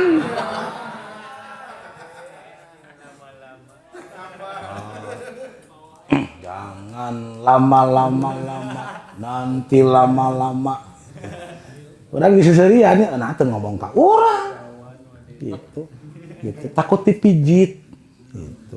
Karena kan solusinya nu urang apal mah dipijit. Gitu. Nah, buat mau saya suamimu. Asok aya tambahna kamu mah. Jadi biasa saya teh sisuk teh. Itu keur masih bayi teh sakola, anu teh sakola. Tidur aja gitu. Mata orang mikir, ah majikan ngerasa sare, ah beneran anu karasa atau naon, atau dihudangkeun keun antep. Ternyata juntai kemarin malam tadi WC teh. Oh gitu. Jadi kisah teh ngalinu, tak ngilunya oh, ya udah, oke, clear. Gitu. Kunaon? Yang kedua, aku tidak mau mengganggu pikiranmu. Takut pikirannya kamu kemana-mana. Supaya kamu tenang. Sehingga aku tidak bicara. Luar biasa. Mendingan ke CR na teuing teh sama. Prengelas ya lagi we. Setan gitu. Bari arah teh kuturnya. Saya ngomong capek geus nyablon. Ya, teman-teman, itulah tentang the blind fight. Silakan diresapi, dievaluasi lagi. Karena dia yang maha membersamai kita itu tidak akan pernah menegur kita, walaupun menyimpang. Tapi akibat dari semua itu akan kembali kepada kita sendiri. Ya, ternyata Allah Ta'ala babarengan yang orang, bahkan dia itu menyelimuti segala sesuatu, semua. Coba. Ngali karena asbak, ngali karena gelas, ngali karena botol, ngali karena cai, karena gorengan, semua. Sehingga bagaimana mungkin kau bisa dipalingkan? Sebetulnya karena dia selalu bersama kita, tinggal kita buka mata hati kita, buka kesadaran kita, bersihkan dari noda-noda, maka dia akan dirasakan kehadirannya. Karena betul-betul dia tidak pernah meninggalkan kita. Simbolik di nawak orang naon, eta detak jantung yang tak pernah berhenti walaupun sesaat. Menopang kehidupanmu, mengalirkan darah yang dalam tubuhmu itu, dan mengurus sel-sel yang berjumlah 100 triliun dalam tubuhmu tanpa kamu sadari, untuk supaya kamu bisa bergerak sesuai tujuan penciptaannya. Ya, semoga ada manfaatnya. Iring dengan hujan reda, isyarat guys, cukup gitu ya. Walau a'lam bishawab. Assalamualaikum warahmatullahi wabarakatuh. Jadi seandainya 10% bangsa Indonesia bentak hiber siga burung mulus, wah eta pengaruhnya gede eta. 10% di kepolisian jajan, 10% di TNI, wah luar biasa. 10% di Muslim luar biasa. Gitu. Karena saat ini persentase kan tidak jelas dikarenakan banyak faktor. Salah satunya ya ketidakpahaman teh.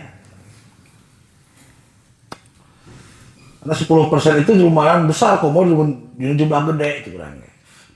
Sehingga kemarin di pembajikan ngobrol kajian keluarga teh hanya dihadiri 10%. Itu sudah penuh. 10% teh. Lamun 50% malah kaparaban sih kan. Gitu. Sehingga orang bagian nalajo dan beberes ya guys gitu. Kan 10%. Gitu. Karena sabaron doyote apa? Gitu, ini 10%. Demikian pun kalau keluarga kita 10%, ngikatnya 10%. Jadi nasab di aki orang teh, hese, eta 1% ge hese. Coba. Itu keluarga orang. Emang, bibi, terus anak-anak tulis seberapa orang. Persentasekeun. Mungkin 1% juga tidak. Saking sulitnya dan benar kata Allah, qalilan ma yu'minun. Hanya sedikit sekali orang-orang yang beriman itu. Bahkan kebanyakan tidak mengetahui. Ketika bicara tidak tahu, kebanyakan tidak tahu. Ketika beriman, sedikit sekali orang beriman. Ternyata terjawab sudah memang susah karena tahu saja tidak cukup. Dan tadi teh apaleun bangsa orangnya teu menang mincer runtah sembarangan apaleun gitu. Apaleun korupsi teh teu meunang. Tapi kesadaran saya bisa menopangnya anggar dilanggar. Dengan pikirannya sendiri yang menjadi dorongan, mungkin berdalih macam-macam. Gitu. Dan kita pun semua Pernah merasa tak bersalah, buang sampah sembarangan. Kamu sedang cilok, di tengah jalan ada motor pan, yang ada di belakang gue. Benar teh, jarang orang simpen dina eta dashboard motor. Ayeuna mungkin sudah begitu, dulu mah lunglung. Gitu kamu udud mah, sok jalan beak, jarang dibawa balik. Belenyang, nah itu geruntah. Gitu. Sulit itu. Kalau kita tidak menciptakan dalam diri kita sendiri. Gitu. Coba dari itu tuh, dari orang menghakimi orang sesuatu yang dianggap berbeda dengan diri dianggap salah. Nah, itu kekeliruan. Sadarilah pemahaman agama itu pasti berbeda. Yang jelas mah melanggar tuh, melanggar tidak kayak sawe oke. Karena pelanggaran itu datang dari pikirannya sendiri. Sehingga tadi sudah Bang Acut pan man aropa nafsahu faqad aropa rabbahu. Kiai aja mah. Gitu. Sehingga sering kita bicara di sini kan syariat kalau tidak ditorikotkan nggak akan berkembang. Yang ada malas pada akhirnya. Torikot pun kalau tidak dihakikatkan nggak akan selesai. Ujung-ujungnya malas juga. Gitu. Terlebih semua harus mencapai kepada buahnya. Syariat itu disebutlah ma'rifat. Dan ciri orang yang ma'rifat salah satunya orang yang sudah mengenal Allah itu mereka yang sudah dicelup oleh Allah. Tuh, dicelup. Bukan mencelup lain nganggo jubarkeun maneh. Dan nganggo jubarkeun mah urang jeung balong berjarak kene. Gujubarkeun itu maka balong, di mana balongnya? Tuh, masih berjarak. Allah bersama dengan kita. Maka dikatakan ulaikal muqarrabun. Mereka lah orang-orang yang didekatkan. Fi jannatin na'im. Di sorga pun didekatkan, bukan kita mendekat ke sorga. Disebutnya sibghatallah. Celupan Allah gitu. Saudara kan? Ayat? Ingat apa pohon ini? Tamskui? Wah, ayat tamskui. Nah, ini perasaan sibgo bangkrut tapi. Gitu. Saya baca Baqarah 108.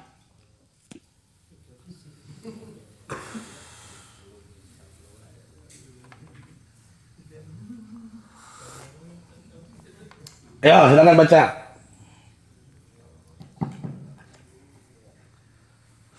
أعوذ بالله من الشيطان الرجيم صبغة الله ومن أحسن من الله صبغة ونحن له عابدون. Allah. Perihal sibghah Allah. Siapa yang lebih baik sibghahnya daripada Allah? Dan hanya kepadanya kami menyembah. Tuh, tinggali. Nahnu lahu abidun. Dan kepadanya itu. Dan kami kepadanya abidun, mengabdi. Seperti kita mengenal hari ini teh celup. Itu si teh yang dicelupkan atau cai anu dikeemkeun. Teh yang dicelupkan. Gitu. Jadi memang tutorialnya bisa berbagai macam jalan. Aya teh lah kana gelas, supkeun Cipanas. Cipanas itu Cipanas tuh Ramadan. Pakan. Atau Cipanas heula karena teh dicelupkeun gitu-gitu. Gitu. Mana yang benar? Nggak ada yang benar yang salah, terserah kamu. Lu penting targetnya si cai tarobah gitu. Ipan urang teh apa? Nah teh heula tuluy cai atau cai tuluy teh teuing, tapi hasilnya bakal sarua. Sibghatallah, itulah celupan Allah. Saha tuh yang berketuhanan yang Maha Esa. Dan orang yang dicelupkan Allah itu, mereka lah orang-orang yang sudah mencapai ma'rifat. Maka tanda orang yang ma'rifat disebutkan oleh banyak ulama-ulama yang fokus di dunia sufi. mereka pintar tanpa belajar. Kenapa? Karena mendapat bimbingan dari Allah, mendapat wahyu dari Allah. Nabi sudah tutup dengan Nabi Muhammad, kenabian tidak terputus. Jangankan orang-orang yang makrifat, lebah saja pun mendapat wahyu. Lebah itu. Masa manusia tidak? Sudah apa itu lebah itu? Ya pasti anahal lah. Ayat berapa itu? Ayat 38. Al-Quran menggunakan kata wahyu, bukan ilham. Coba lihat. Kalau bertajali, rob, ada pelajaran.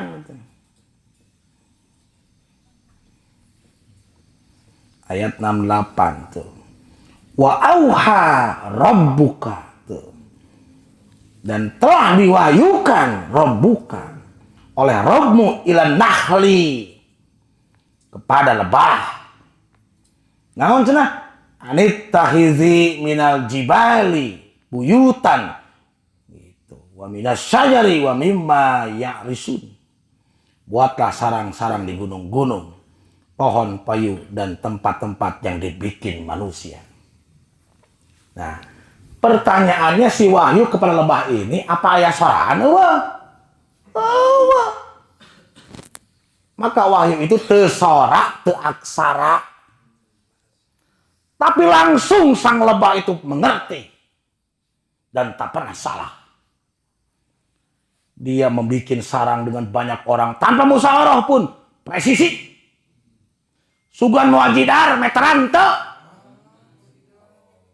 Sarua persegi 6. Kedalamannya presisi.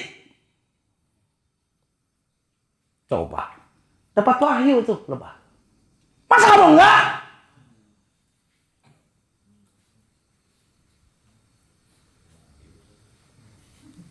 Coba. Jadi siapa? Apa itu wahyu? Maka wahyu itu yang pertama secara definisi isyarat cepat. Wahyu pun bermakna pintar tanpa belajar. Terbukti sosok Nabi Muhammad SAW tak sekolah tapi pintar, cerdas. Fatonah, melampaui pintar.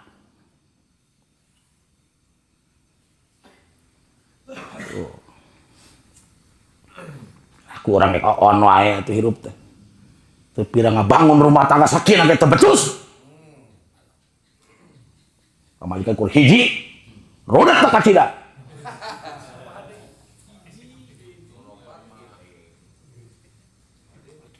Tapi membahagiakan seorang perempuan yang kamu cintai saja susah. Pertimbangan itu ngadali pintar siapa? Si ilmu itu jangan manggaran kekurangan yang kesalahan itu loh. Pandai bersilat lidah. Banyak cincong, cungcing. Kalau kurgan sakit itu hese, ya Allah. Kacida.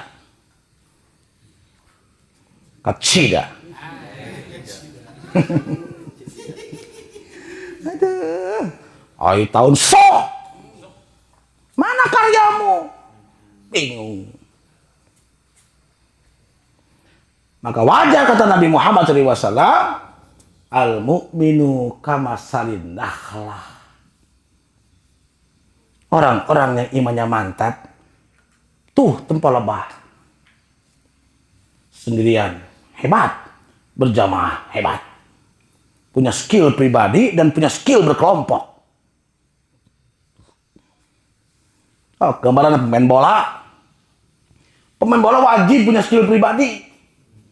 Tapi punya skill teamwork juga. Sorangan itu kayak mau dipecat. Ya gue putaran gitu.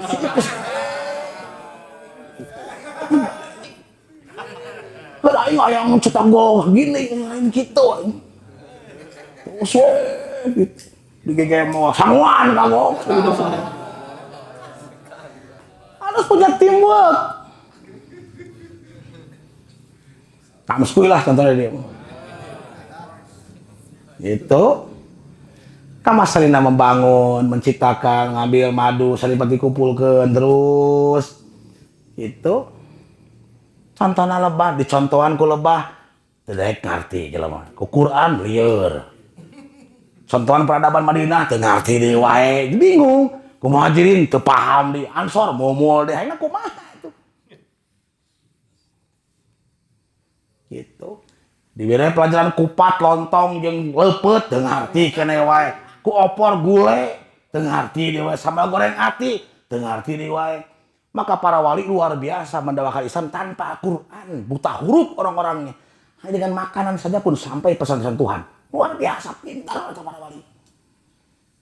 Sehingga orang tua kita dulu teu bari sama maca Quran, akhlak Qurani. Teu ngarti ayatna teu bisa. Urang parintel maca manifestasinya jauh melalu. Jauh panggang pada api. Tapi aku lepet, ngerti orang dulu. Tapi ku lontong, paham. Ku kupat, paham. Ku opor, paham. Silih asah, silih asih, silih asuh, silih wangi, geus ngerti. Itu kudu pakai dalil. Ieu mah hayo parebut dalil, kita geus buat cincong sia praktekkeun, buat cincong sia teh. Banyak congcing lu. Tahu nggak? Itu hari ini bro, terlalu banyak congcing. Cing cang cang, cing. Itu. Banyak congcing lo. Ya itu sih buat Allah mah gitu tah. Celupan Allah mah langsung dicelup tersifati dengan sifat-sifat Allah. Maka pasti dia pintar tanpa belajar. Karena Al-Alim sudah dicelupkan ke dalam jiwanya sehingga ilmunya update sesuai yang dibutuhkan, aktual sesuai dengan kasus yang dihadapinya, aktual update. Orang-orang yang dalil ya terus riwe, cek dalil itu menang, dia gede wae buka tuh, ayo gituan. Nu aya pecah belah tas suku tah. Di rumah tangga aku tinggal di sukuna aku ngeromehin tak eta pecah belah teh. Perpecahan antar suku teh eta. Itu sulit. Nah, maka di sini diharapkan semua yang hadir sok jadilah cahaya. Jadilah lebah. Nah, anggap ini geus menang next star ya, bawa ka imah sampaikeun ka barudak di huapan. Mun manuk teh masrot, dah hese gitu ge ternyata. Itu susah nggak? Susah dah tuh ingat soal itu. Sudah tuh pinter cara nyampekeun anak deh. Ngaguruan wae jagoan teh. Padahal lain guru orang teh pun ngaguruan gawe teh lain guru mana teh sebenarnya. Itu karena tadi teh kan si Bob gue ditilang lain ku polisi mah mual. Termasuk sadarilah memang ada orang yang tidak mendengar itu bukan gak mau dia tahu, dia sehati. Sang penasihatnya tidak diakui cek pikirannya terpantas. Nolak jelema mah. Selama dia masih tertutup, ayo semua ngomong coba ngomong di jelema. Ti satu ge diajar. Di tukang es dia menang ilmu, tukang bubur kacang menang ilmu, saya tahu. Oh, paham.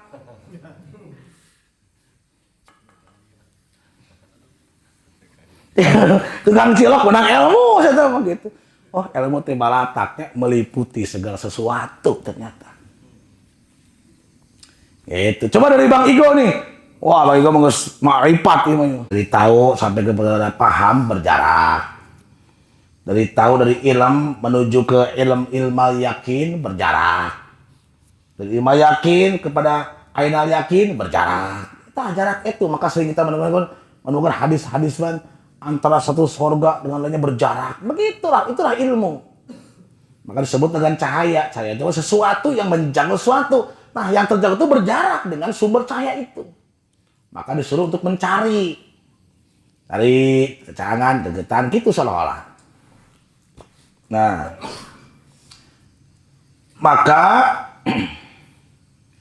itu sebab kita diajari untuk selalu istiqomah. Terus kita harus mau merenung. Harus mau. Maka Quran mengajak afala yatafakkarun. Afala yatazakkarun. Harus mau merenung. Harus mau mulai berpikir. Harus mau menghadirkan kesadaran dari hal-hal yang di rumah saja. Saya paham nggak ini rumah kamu semua? Itu harus mau, harus mengerti. Rumah itu apa? Istri itu apa? Anak itu apa? Apa maksudnya Allah memberikan ini dan itu? Tujuannya apa sih? Pasti ada maksud di balik itu. Pahamilah semua itu. Apa hakikat itu kasur itu apa sih? Apa sih ini spring bed? Apa sih ini bantal? Apa sih air? Apa sih? Semua ada maksudnya. Dan semua itu menuju pada zat yang sama. Cuma karena kita terjebak dengan naskah-naskah kudu ujung itu, kudu kabeh ilmu Allah.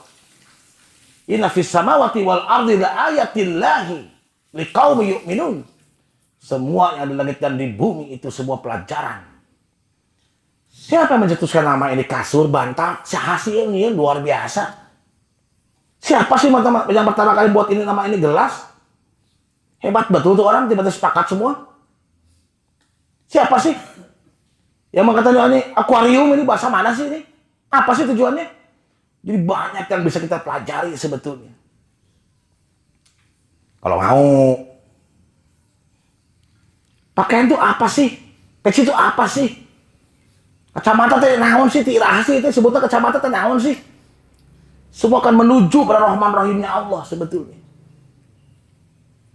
Dan hanya dengan menyadari itu, dia akan dirasa kehadirannya. Dan yang merasakannya cuma kamu. Nah, setelah kamu merasakan, tugasmu lebih sulit lagi. Tempelkan ke batur, lebih sulit lagi.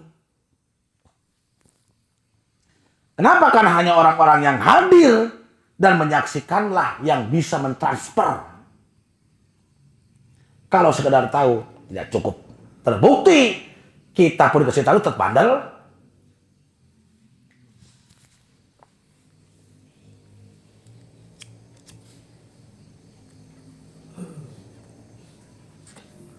Betul tidak? Otak la haula wala quwata. La haula, enggak usah haul ke sana. Ngumpul haul teh. Haul.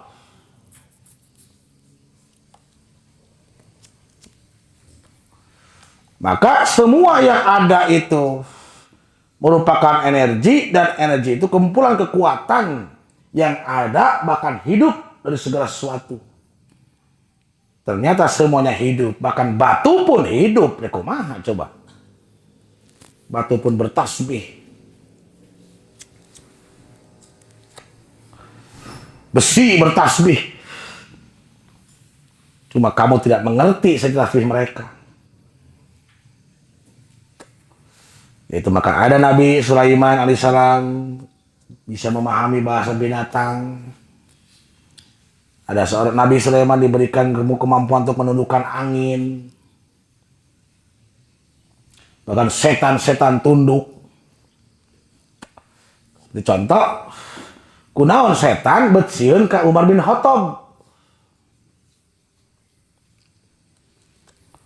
Kunaon?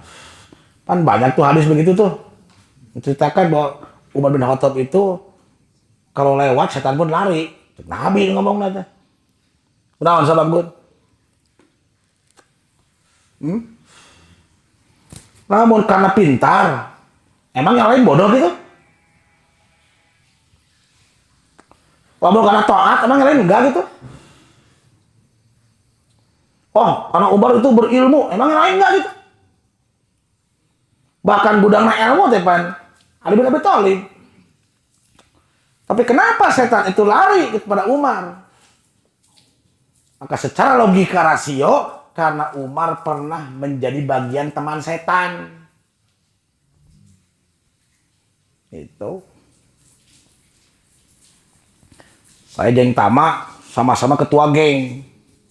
Pecahlah. Gitu. Lalu si geng tamat teh geng tai teh diserang. Si tamat teh sarang jangan ka dia anian ormas dia.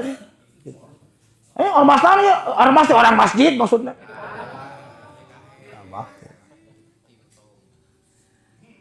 Eta sa Mang Bos Tama tuh mohon maaf nih gitu itu. Saya kira diserang gitu. Biar kira apa itu? Si Nyang Hendrik